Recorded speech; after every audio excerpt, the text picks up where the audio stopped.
Le restaurant glacier La Casa Glace et le restaurant Bleu Océan vous présentent De vous à nous.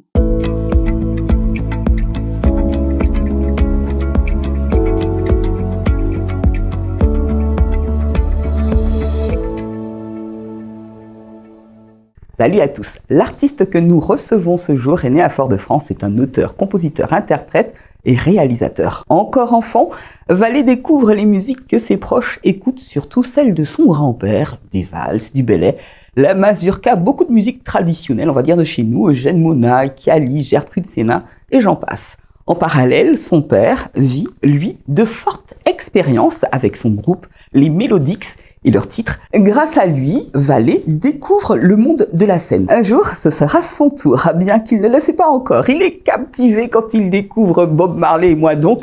Et puis le groupe Steel Pulse. Sa mère lui offre donc un tourne-disque 33 tours pour l'accompagner dans sa nouvelle passion. En CM2, il conquiert ses camarades de classe lors d'une répétition de chant pendant un spectacle de fin d'année. Vous imaginez, une première petite consécration pour l'enfant. Sa mère est même convoquée, tant il a déjà de la voix. Adolescent, avec son ami Terry, grâce à des petites économies mises de côté, il achète des cassettes d'instrumental de raga. Ensemble, ils chantent constamment. Leurs proches se rendent de plus en plus compte de leur talent. À ses 13 ans, le petit gars, il était à l'écoute de Shabba Ranks, Cutty Ranks, Mad Cobra, General Degree, Admiral Bailey. Il a commencé à remplir ses étagères aux côtés d'Herbert Léonard. Je suis un petit peu étonné, de Jean-Jacques Goldman, tandis qu'il se penche sur les sound systems. En parallèle, il écrit son premier texte, rêvant un jour de l'interpréter. Puis, hors des cours, il consacre son temps à écouter une nouvelle découverte, le sting-jay, vous savez, ce qui correspond en reggae à un style vocal, parlé, chanté, scandé, crié, appelé aussi toast. Très motivé, Valé se lance véritablement en chantant dans les sound systems inspirés par les sting-jay. Il est très rapidement remarqué parmi d'autres participants, grâce à cette influence certes, mais surtout par sa voix et ses textes. Il apprend à l'oreille, observe, cherche des solutions avec peu de moyens, peu à peu. Il se perfectionne aussi, des mélodies plein la tête. Il s'entoure d'une équipe solide de compositeurs. On va parler de Cyron, Ali Crichet, Sonson, DJ Jill, Scandalize, afin de penser sa musique. Il est réfléchi au thème et écrit à l'écoute de leur instrumental. En 1999, Le bruit des chaînes est son premier succès. D'ailleurs, ce titre est largement diffusé sur l'île lors d'événements au sujet de la négritude. Puis, l'année suivante, il propose à son public un hymne à la femme, Fleur de Lys. La demande du public se faisant de plus en plus insistante, les propositions de participation à des événements se multiplient. Les salles sont combles. Repéré par Don Miguel, il participe à Sahel and Friends, puis des années plus tard, il aura une autre expérience avec le groupe Armada, dont il a été le fondateur. En 2007, Valé obtient le prix SACEM du meilleur hit reggae dancehall pour le titre Matiniche, issu de l'album Métaparole, un album autoproduit. Après une pause, le 7 septembre 2020, il est de retour avec un nouvel album, La Rosée de l'Hermont, comprenant le single Papa, très bien accueilli à sa sortie. Le moment dans De vous à nous d'accueillir Valé.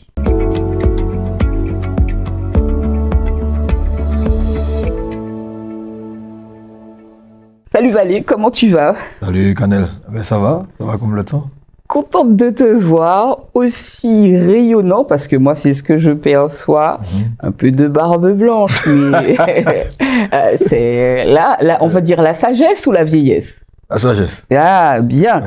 Après quelques années d'absence, aujourd'hui, qui est Valé artistiquement? Valé artistiquement, on dira tout simplement c'est une nouvelle naissance, quoi. Que ça soit dans la mentalité, que ça soit dans le positionnement même de ce qu'il chante. Parce que c'est vrai qu'on chante pas mal de choses, on peut chanter en tant qu'artiste pas mal de choses. Mais ce qui est intéressant, plus souvent qu'autrement, c'est de pouvoir vivre vraiment ce qu'on chante, quoi. Donc je pense que c'est ça. Il y a là un véritable fondement. Par rapport à mes années, comme tu as pu le citer, mes années d'absence. Donc, je pense qu'un artiste, à l'heure actuelle, je vais dire la maturité, en un mot. Voilà. On a le droit de se poser. On a le droit de réfléchir. On a le droit de changer. On doit surtout réfléchir. Ah. C'est ça de voir. Juste comme ça, parle-nous un peu de l'environnement dans lequel tu as grandi. Alors, wow. L'environnement dans lequel j'ai grandi, c'est... déjà, on parlera de Trénel-Citron. Tu vois, on peut pas parler de moi sans parler de mon quartier, de cet environnement-là, justement, qui est un quartier favorable à mes aspirations, je dirais, parce que c'est un quartier qui avait pas mal de bastons. Alors, on va dire baston français, mais on va dire pas mal de combats, tu vois. Ouais, Goumet. Goumet, tu vois. Il y avait ça. Et on peut pas passer non plus à côté de ces quartiers avec tout ce que ça comporte, c'est-à-dire, je vais pas aller jusqu'à dire la misère totale, tu vois, mais quand même, il y avait ce côté défavorisé, ce côté, il y avait pas grand-chose et on devait faire avec le peu qu'on avait. Mais à la période de mon enfance, ce qui est intéressant, c'est que il y a ce que je ne vois pas aujourd'hui, en fait. Tu vois, il n'y a pas le côté familial. Tu vois, des petits quartiers comme ça, tout le monde se connaît, tout le monde s'embrasse, tout le monde se kiffe, tout le monde se soutient, se supporte. J'ai même une anecdote. On avait une tante qui faisait sa maison au Citron, tu vois, c'est comme les favelas. Ouais, je sais. Ouais, le Citron, c'est ça, favelas. De toute façon. Et elle construisait sa maison jusqu'en haut. Et on se devait, tous, différentes familles, de prendre des seaux parce que ceux qui emmenaient le sable en bas. Donc, tu voyais plein d'enfants qui montaient avec les seaux pour aider, quoi, tu vois. Ça, c'est une image que je vois. Ça doit être beau. Pourquoi il y a de l'entraide? Simplement, l'entraide. C'est tout simplement ça. C'est parce qu'on se connaissait et puis il y avait le respect des parents, tu vois, entre eux-mêmes, des familles entre elles-mêmes. Et ça nous a vraiment conduit à avoir cette dimension de fraternité dans les quartiers. Aujourd'hui, absence? Je pense qu'il y a ça. Je pense qu'il y a beaucoup d'absence. Beaucoup d'absence. Même les anciens faisaient l'enseignement des enfants des uns et des autres. Hein. Attends, il y a une génération qui a sauté, il y a un truc qui s'est passé. Je vais te donner mon avis. Oui, je veux. Je veux. Je vais te donner mon avis. C'est une période, en tant qu'enfant, il y a souvent encore des places. Hein. Il y a souvent encore des places où tu as des frères du quartier qui sont là, les grands frères, tu as les petits frères, etc. Aujourd'hui, tu ne sais pas qui est petit, qui est grand. Parce que tout le monde est assis à la même place, tout le monde boit la même bière, tout le monde fume le même joint et tout le monde parle des mêmes choses, tu vois. Et aujourd'hui, on constate que les petits même veulent presque faire l'éducation des grands parce que les grands sont doute rater quelque chose, tu vois. Et les grands ont raté, je vais dire, la première des choses qui est l'autorité, qui est le respect, qui est la dimension même hiérarchique que tu es petit, tu ne peux pas être au milieu de moi là à parler comme tu veux. Tu peux l'être sans doute, mais tu ne peux pas venir me porter une éducation ou encore un enseignement que tu n'as pas encore reçu, tu n'as pas d'expérience. Et ça, on a raté ça. Je le crois vraiment dans la rue qu'on a raté ça. Aujourd'hui, les petits sont là au milieu des grands, ils fument les mêmes joints, ils vendent les mêmes drogues, ils font ce qu'ils veulent et faut pas trop parler. Sinon, ils te mettent, comme ils disent aujourd'hui, balle en tête. Tu vois, on a raté quelque chose. J'en suis presque à pleurer. Quelles sont les valeurs et qualités humaines auxquelles tu accordes beaucoup d'importance? Beaucoup d'importance, franchement, c'est la famille. Tu vois, la dernière fois, on m'a posé une question. Si j'étais un animal, quel animal aurais-je été? Je te dis sincèrement, c'est les polars. Les polars, parce que... Il est tout le temps avec ses petits, même avec son épouse, parce que tu sais qu'il y a des animaux, soit ils mangent le rhum, soit ils négligent le côté, ça existe. Donc les polars, sa particularité, pardon. Alors les polars, parce que je pense que c'est lié aussi à la dimension culturelle. Mais je ne vais pas dire la dimension culturelle totalement, tu vois. Je suis très pour... les polars fonctionnent de manière matriarcale. Tu vois, c'est la mère qui emmène la chose. Qui régit la chose. Voilà. Mais ce qui est puissant avec les polars, c'est que la mère sait très bien à qui elle est soumise. Elle sait qu'il y a les mâles et les mâles sont là et c'est les mâles qui chassent et qui font le travail. Et j'aime ce côté-là parce que l'homme a un travail à faire auprès de sa femme et sa femme a un travail à faire auprès de lui. Je suis vraiment dans la dimension patriarcale parce qu'un homme qui est bien régi, qui est bien stable, qui est bien bâti, ne peut pas avoir de problème avec sa femme. Une femme qui est bien vertueuse ne peut pas avoir de problème avec son mari. Et ça, c'est un équilibre. Tu vois, s'il n'y a pas d'équilibre à ce niveau-là, parce que l'homme est dysfonctionnel, la femme sera dysfonctionnelle. Et c'est ce que je regrette aujourd'hui lorsque je vois le fonctionnement des femmes d'aujourd'hui qui veulent se battre pour avoir un positionnement de femme, un positionnement de poteau-mitant. On n'a pas besoin de revendiquer cela. Parce que si on revendique cela, c'est-à-dire qu'on revendique une place qui n'est pas la nôtre, puisque c'est les hommes qui ont à faire le travail pour que les femmes soient stables et vice-versa. Amen. La femme qui détruit son foyer va pousser son mari justement à dormir, comme le dirait une parole que j'aime énormément, tirée de la Bible, va pousser son mari à dormir sur le toit de la maison. T'imagines? Je vois le truc. Il pleut et l'homme dort sur le toit de la maison. Pourquoi? Parce que sa femme n'est pas vertueuse et que sa femme est devenue un poison dans la maison. On n'a pas besoin de ça. On a besoin d'enfants stables, d'une génération nouvelle, fondée sur des valeurs puissantes. Et c'est ce qui va permettre aux générations à venir qu'on ait de bons politiciens, Mais il faut tout refaire alors. Je le crois. On n'a pas fini. Tu sais, des fois, nous sommes là en tant que sacrificateurs. Toi, tu es là en tant que sacrificatrice. Ça veut dire que le travail que tu es en train de faire là aujourd'hui, en train de m'interroger, par exemple, pour que je puisse porter une telle parole, c'est pour que certains puissent l'entendre. Il y a d'autres qui ne veulent pas faire ce travail-là. Ils vont préférer inviter des gens qui n'ont rien à dire. Tu vois? Ou encore qui ont peu à dire. Ou encore qui ont à dire des choses légères pour nous pousser justement vers le bas. Mais ça, tu fais un sacrifice. Parce que ton émission, peut-être que quand tu vas la passer, il y a des gens qui vont dire, waouh, voilà, on ne veut pas entendre la morale, quoi. Tu vois? Alors que quand tu dis à quelqu'un, comment vas-tu? Tu as le moral? Il va dire, non, j'ai pas le moral. Pourtant, il n'aime pas entendre la morale. Mais quand on aime les gens, on est censé justement leur donner ce côté moralisateur. Attention, chaque personne est libre de faire des choix. Il y a le bien, il y a le mal. Chacun se situe là où il a envie de se situer. Je sais où je me situe. Yeah. Voilà. Ça, c'est bien. Selon toi, quelle est la différence entre la louange et l'adoration? Yeah, t'as été chercher loin, t'es sérieuse, toi? Oui. Ok. La louange, pour ma part, est tirée d'un mot qu'on ne peut pas négliger. D'accord? Pour comprendre la dimension de la louange, je vais aller déjà dans un premier domaine avec toi. D'accord? Le domaine naturel, le domaine de la nature. Ok? J'aime une parole qui dit la création attend avec un désir ardent la révélation des fils de Dieu. La création, tout ce qui est autour de nous, attend la révélation des fils de Dieu. Avec quoi? Avec un désir ardent. Ça veut dire que c'est une soif. Je veux reconnaître un enfant de Dieu. Mais quand tu te lèves le matin, il peut ne pas y avoir de voiture. Tu restes là dans le silence. Tu entends la louange. Parce que le vent qui passe, c'est une adoration. Les oiseaux qui chantent, c'est une adoration. Le soleil qui se lève dans son calme, le nuage qui est poussé par le vent, c'est une adoration. Le Créateur a bien fait les choses. Nous, maintenant, en tant qu'adorateurs, et là, je vais prendre la dimension biblique avec toi. La dimension biblique, c'est un des enfants de Jacob qu'on appelait Judas. Pourquoi il portait le nom de Judas? Parce que sa mère, qui n'était pas aimée par son époux Jacob, avait déjà longtemps prié pour avoir un enfant pour que Jacob l'aime. Mais Jacob ne l'a pas aimé. Et à un moment, elle s'est lâchée. Elle a dit, celui-là, je vais l'appeler Judas. Parce que j'ai plus besoin que mon mari m'aime. Je donne cet enfant à l'Éternel. Et ce nom Judas veut dire carrément louange. Ce qui veut dire que cette femme, elle a loué Dieu. Elle a mis Dieu en valeur. Elle a honoré en disant, j'ai plus besoin vraiment que mon mari m'aime. Je le fais juste pour que cet enfant te serve. Donc, Judas veut dire louange. Et louange veut dire justement toute cette dimension où on relâche notre amour au Créateur. On relâche notre amour au Seigneur. Donc, ça peut être en chanson, d'accord? Et ça peut être dans la dimension d'abord du cœur. Maintenant, si on doit parler, alors c'est beaucoup de choses, hein, parce que si on doit parler de Alléluia, par exemple, on va comprendre que Alléluia est un mot qui désigne la louange, mais dans une autre dimension. Il veut dire que c'est dans une dimension, comme si tu dis par exemple, extraordinaire, waouh, maman, tu vois?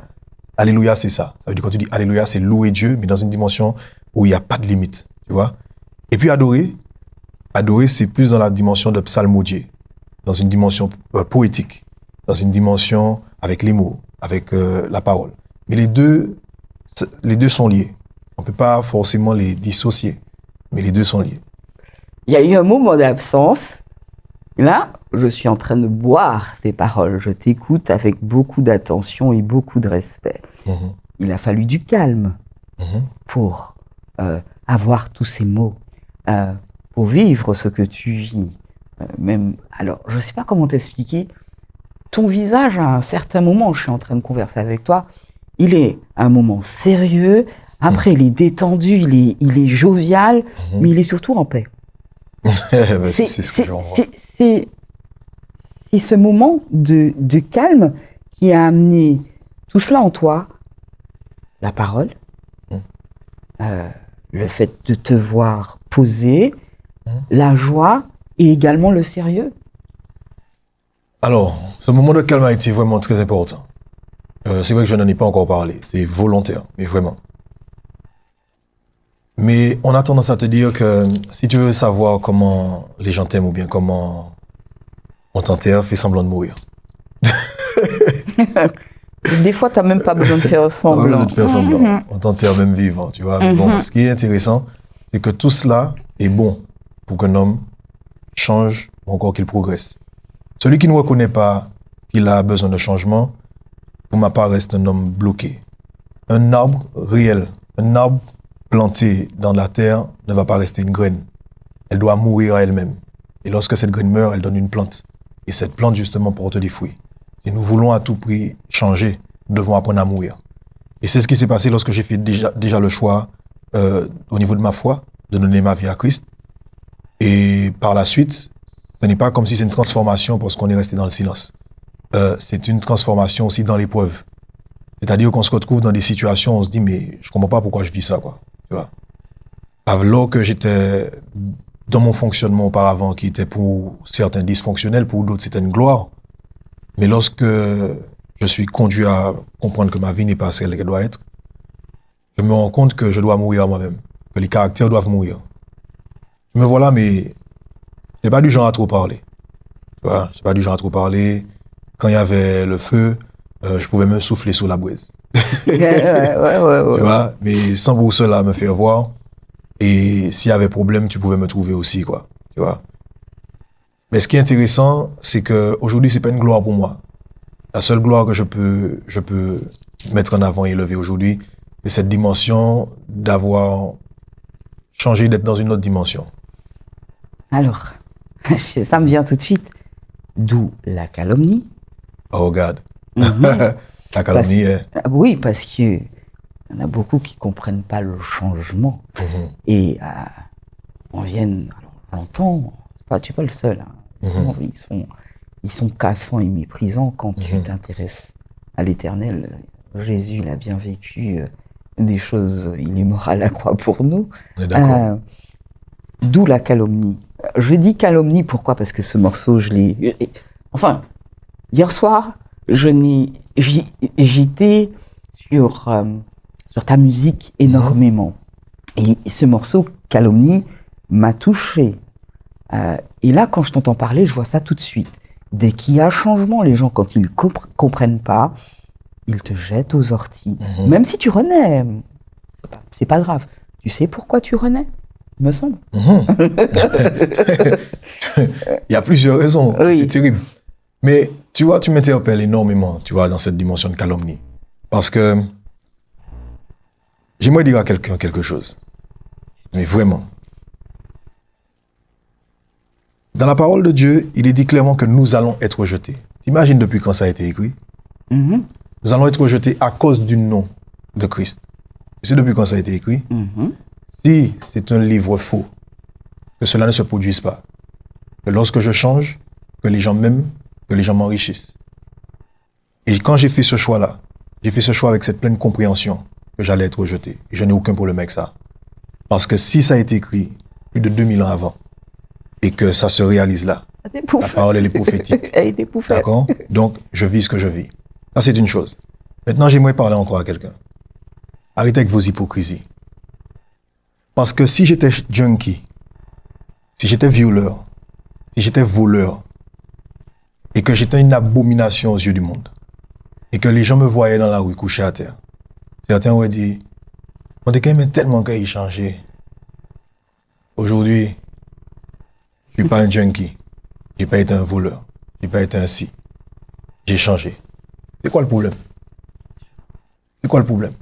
Je ne rentre pas dans vos maisons, je ne vous viole pas. Et à combien plus forte raison, je ne vous demande rien de plus. Si ce n'est que lorsque j'envoie mes musiques, vous êtes libre d'écouter, de ne pas écouter. La calomnie, maintenant, je vais en parler. Tu sais, bien souvent, les gens qui parlent, c'est parce qu'ils n'ont pas une pleine connaissance, ni de la situation que tu vis, ni de la situation que tu as sans doute vécue pour pouvoir changer. Et puis, ils entendent. Mais c'est aussi bien parce que tu as des gens qui vont te critiquer sans avoir eu un retour de celui que tu es. Mais ils vont toujours entendre de l'autre côté, mais sans jamais venir à la source pour comprendre qu'est-ce qui s'est passé. Il n'y a que quelques frères qui ont fait ça. 2 frères qui sont venus me dire, on a entendu dire, qu'est-ce qui se passe? Dis-nous. Et j'ai échangé avec eux, sans pour cela rajouter sur l'histoire, sans pour cela. Et ils m'ont compris. Aujourd'hui, on discute. J'ai gardé les mêmes amis d'enfance. Donc, on doit se poser la question, d'où vient le problème? Parce que j'ai les mêmes amis d'enfance et j'ai la même famille. Au départ, ma mère, lorsqu'elle me voyait, qui partait tous les jours pour aller à la prière, pour aller en études bibliques, elle disait, mais attends, qui ça y a? Pourquoi? Parce qu'elle entendait les gens parler. C'est parce que c'est ma mère, elle est venue à la source, mais elle est restée longtemps à murmurer la chose, tu vois. Mais ce qui est puissant, c'est qu'un jour, je lui ai dit, je vais t'emmener là où je vais. Je trouve ça, ouais. Je vais t'emmener là où je vais, tu vois. Et quand elle est venue là où je vais, il dit, tout le Dieu que tu priais là depuis longtemps, le Dieu qu'on vous a emmené lorsque j'étais petit avec les grosses bibles comme ça, là, avec les Jésus blancs, les ceci, les cela. T'as pas vécu ça, ce que tu as vécu aujourd'hui. Je ne vis pas la religion. Je ne vis pas le livre des Blancs. Je ne vis pas la colonisation, le Dieu de la colonisation. Je vis le Dieu existant, l'alpha et l'oméga, le commencement et la fin, et que personne ne vienne me parler de quoi que ce soit d'autre. Je vis ce que je vis, je suis dans la relation. Relation qui veut dire que tu m'entends quand je te parle, et je t'entends quand tu me parles. C'est ça la relation. Celui qui parle de religion, ou encore qui parle de Dieu, ou encore qui parle de spiritualité, mais qui n'entend pas son Dieu, eh bien, il n'a pas de Dieu. Tu sais, ouais, je suis contente. Amen. Je suis très contente de ce que j'entends et ce que je vis sur le moment. Ce que je vais faire, je propose le clip qui s'appelle, rappelle-moi le... Pourquoi te comme-t-il? Oui, ça se posait la question, mais il ne devrait pas, quand on croit. Voilà, sans juger les uns et les autres. On regarde ce clip et on revient juste après.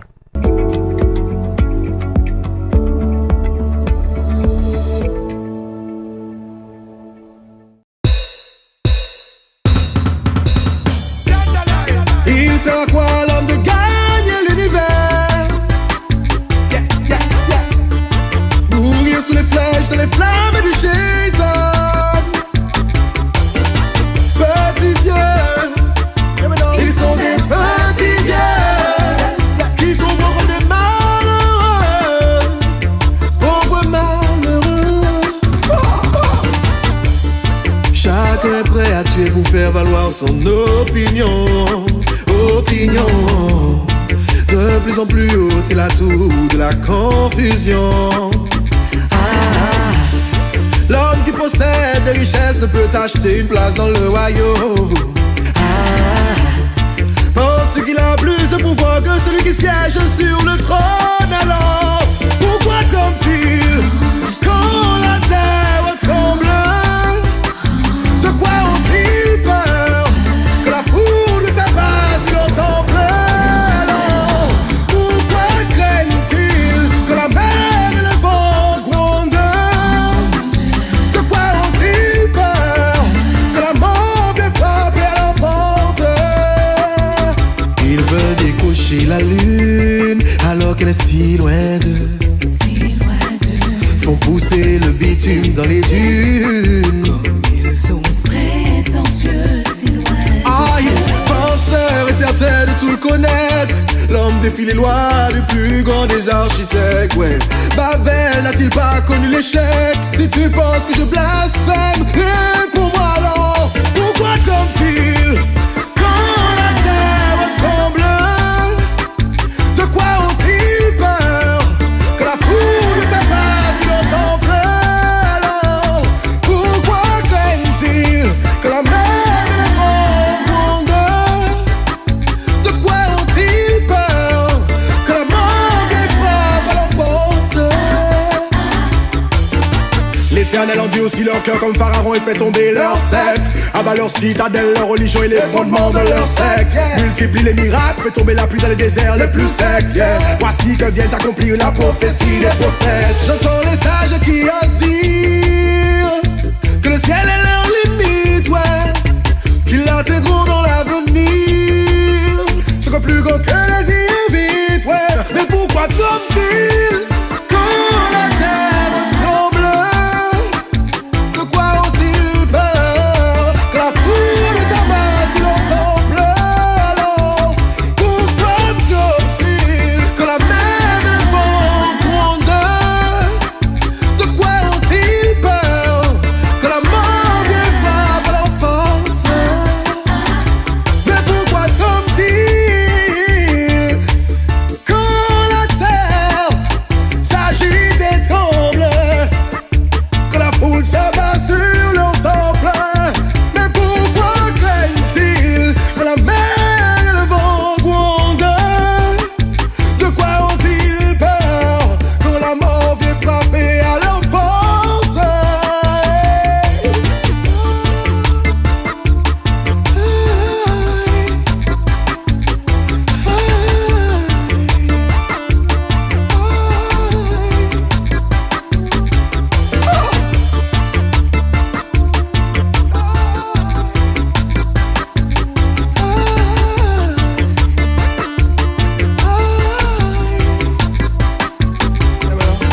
Suite à ce clip parlant, je reprendrai les propos de Raphaël Duchel qui dit « Quel talent à l'état pur, c'est un vrai don de Dieu qui s'exprime au travers de ce chef-d'œuvre. En plus, c'est d'une grande intelligence d'avoir combiné un message aussi puissant à des images, merci au réalisateur foutu bon, aussi parlantes. Le résultat de ce travail est excellent et mérite le plus grand respect et beaucoup de reconnaissance. » Moi, j'adhère totalement et je dis merci. Raphaël, on va poursuivre notre entrevue. Cela fait un moment que tu n'as pas répondu à tes messages suite à ce son. Pourquoi tremble-t-il? Il y a 13 jours, je regardais, et l'MB Thank and Praise Mouvement dit « Lorsque mon ami m'a envoyé ton son Intercession en me disant « Ça me fait penser à toi », il y a 3 ans, je me suis réjoui car je n'étais pas au courant de ta conversion. J'ai grandi en t'écoutant et depuis que tu vis pour Christ, la puissance de tes chants est tout autre. Normal, tu me diras.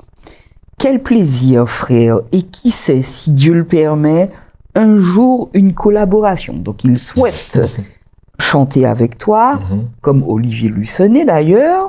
Ok. Cette personne t'envoie des bénédictions depuis Londres. Wow. Et moi tout de suite, je rebondis et je te dis, quelle est la différence entre la repentance et la conversion? Ah oui, obligé. Ah ouais, là, t'es méchante, là. Non. Là, tu vas... C'est à ce moment-là que je regarde l'écran. Vas-y. Yeah. La différence qu'il y a entre la repentance et la conversion. Se repentir, on peut se repentir aujourd'hui et avoir oublié qu'on s'est repenti aujourd'hui. Ouais. Mais la conversion, c'est qu'on est vraiment changé. Ok, on s'arrête là, merci. Chaque titre de ton album a une dimension particulière. J'aimerais que tu me fredonnes et que tu me parles de « Tu as laissé entrer ». Je l'ai écouté en... Je l'ai écouté en boucle parce que j'avais vécu une situation similaire. Enfin, je pense. Après, je me suis dit non parce que l'Éternel, c'est ce qu'il fait. Yeah. Donc, j'aimerais que tu me le fredonnes, mais que tu m'en parles. Ok. Tu as laissé entrer le mal, il a frappé à ta porte. Tu ne vois pas ce que t'as fait de mal, sauf que tu t'es rallié à sa cause. Le remords est un bien grand mal, quand la porte de la joie reste close. Dieu manège la roue, tourne mal. C'est parce que tu as signé les clauses. Il est entré doux, charmant, chantant. Monsieur a fière allure, homme important. Il paie la course de la maison, argent comptant. Belle famille recomposée, tout le monde est content. Mais quand maman est absente, c'est une autre histoire qui se raconte. Monsieur qui gère si bien les comptes n'est que le bourreau de l'adolescente. Ne dis rien à maman, dit le vicomte, car elle n'aime pas non quand tu rapportes. La petite gardera le secret dans sa tombe, depuis que maman l'a trouvé pendu à une corde. Tu as laissé rentrer le mal. Yeah. Non, c'est frappant. Ce sont des situations que l'on vit. On ne peut pas me voir. Ce sont des situations que l'on vit sur cette île. C'est très fort. Et Pourquoi ce titre? Oui, parce que je voudrais que tu m'en parles. Mais ce n'est pas seulement la situation de la jeune adolescente qui est abusée par son beau-père. On peut voir plein de choses dans ce titre. Oui. C'est-à-dire que l'idée de ce titre, c'est vraiment de voir, je vais même dire, soumettez-vous à l'Éternel, résistez au diable, et il s'éloignera loin de vous. En fait, ce titre, c'est ce que ça veut dire. C'est-à-dire que tu penses pouvoir bien faire des fois en faisant entrer quelqu'un chez toi qui n'a peut-être pas les moyens. Cette même personne, c'est elle qui va te calomnier demain en disant « Oui, j'étais chez lui, je connais de source sûre, il est comme ci, il est comme ça. » Mais bien souvent, c'est le cœur des gens, tu vois. C'est pour ça que nous devons avoir un regard réel sur nos cœurs. Parce que c'est de nos cœurs que viennent les choses. Tu vois. Et souvent, nous faisons entrer des gens dans nos vies, nous ne savons même pas qui ils sont, dans quelle dimension que sont ces gens. On est négligent, on n'a pas de discernement. On fait entrer un homme à la maison, on ne sait pas son vécu, que ce soit son vécu social, familial, spirituel. Ça peut être un sorcier, ça peut être quelqu'un qui est là pour coucher avec vos enfants. On connaît ça ici. On connaît ça ici. C'est-à-dire que les gens qui vont entrer dans ta maison, qui vont prendre le sang de tes petits-enfants, les petits-enfants grandissent, il n'y a pas de mariage dans la famille, il y a des dorlis qui viennent toute la nuit après les enfants, de jour comme de nuit. J'ai entendu des témoignages parce que je suis à l'église dans un service qui est particulier. Et ce service particulier, c'est le fait d'accompagner des familles qui vivent des situations très, très, très compliquées au niveau spirituel. Et je me rappelle d'une histoire qui m'a beaucoup marqué. C'est une famille qui m'a appelé pour me dire que les enfants âgés de 5 ans, de 10 ans, de 12 ans, se faisaient violer la journée, en fait. Ouais. C'est-à-dire que la journée, la nuit, etc., il n'y avait pas d'heure. Et ça m'avait bouleversé. Il fallait trouver une solution pour cette famille. Trouver des temps de prière et avoir la compréhension. C'est pour ça que je parle souvent d'un Dieu existant et d'un Dieu qui parle. On n'est pas là pour élever des dieux qui sont faits de bois et puis on pense qu'on est dans la spiritualité et on n'a aucune révélation pour aider ceux qui ont besoin. Parce que la dimension de la spiritualité, c'est d'entendre... Je vais donner un exemple. Et quelqu'un va me comprendre pourquoi je parle de relation et non de religion. Donne-moi ton téléphone. Tu as ton téléphone? Non, je ne l'ai pas sur moi. Bon, voici ce truc-là, ce boîtier. D'accord? Le boîtier du micro. Le micro, il est là. Si je te pose la question, est-ce que cette chose, elle est spirituelle ou pas? Tu me diras quoi? Est-ce que c'est un esprit? Je ne le vois pas comme un esprit. Tu ne le vois pas comme un esprit? Je ne le vois pas comme un esprit. Ça permet que d'autres nous entendent. D'accord, c'est génial ce que tu dis. Moi, je vais aller dans les profondeurs. Tout ce qui nous entoure là est esprit. Parce que toutes ces choses qui sont là, sur nous, les vêtements, etc., c'est sorti de la pensée de quelqu'un. Ah. La pensée n'est pas matérielle. La pensée, elle est comme un vent, elle est spirituelle. Et elle est encore pire qu'un vent parce que tu ne la vois pas du tout. Il n'y a pas d'effet. L'effet que ça a, c'est que celui qui a reçu la pensée va se dire, tiens, il faut que je fasse. Et cette personne, tout comme l'Éternel a dit au commencement, il a vu la terre était informe et vide, il a dit que la lumière soit, la lumière fut. Et bien il en est de même pour celui qui reçoit une pensée et qui dit il faut que je fasse, il fait, et c'est à ce moment-là que ça devient matériel. Donc tout ce qui nous entoure est esprit. Ce qui veut dire que lorsque des gens ont des situations comme cela, on pense que c'est un hasard. Non, tu as laissé entrer le diable. Il est venu pour déranger ta famille, pour tuer ta famille, pour vous dévorer. Maintenant, comment tu en sors, puisque c'est spirituel? Comment tu vas faire pour te battre contre quelque chose que tu ne vois pas? On voit les faits, on voit la violence que l'enfant a subie, on va voir des psychologues, on va voir toutes sortes de personnes, mais parfois on passe des années, on n'est pas guéri de ça. Parce que ça doit être combattu de la même manière que le diable est arrivé. On en arrive à la fin de cette émission et je te jure, je suis... Alors, quand je dis je jure, je retire ce que j'ai dit. Je dis que j'ai encore beaucoup de choses. J'avais au moins 5 feuilles te concernant, hein, mais je n'ai que 30 minutes pour cette émission. Sache que j'ai passé un réel moment. Partagé. Je vais quand même la faire. On va aller très vite. Okay. On en arrive à nos 5 mots dans cette émission et je te demande ton ressenti par rapport à ceci. Le premier mot, bienveillance, vite fait. Obligation. Proximité. Important. La langue. Divergence et enrichissement. La naissance. Nouvelle naissance. L'attitude. Ah, puissante. Obligatoire. Sainte. Pour toi, que signifie trouver sa voie? Trouver sa voie, c'est de trouver le chemin du Seigneur. Amen. Valé, merci d'être venu dans cette émission. Donnez-vous à nous. Sois fortifié. Merci. Sois édifié par la musique que tu donnes aux autres, que tu transmets. Mais surtout, garde la lampe allumée. Il y a quelqu'un qui garde ça lampe allumée. Yeah. C'est ça, on garde la lampe allumée. La conscience éveillée. Merci beaucoup. Merci. Plaisir partagé.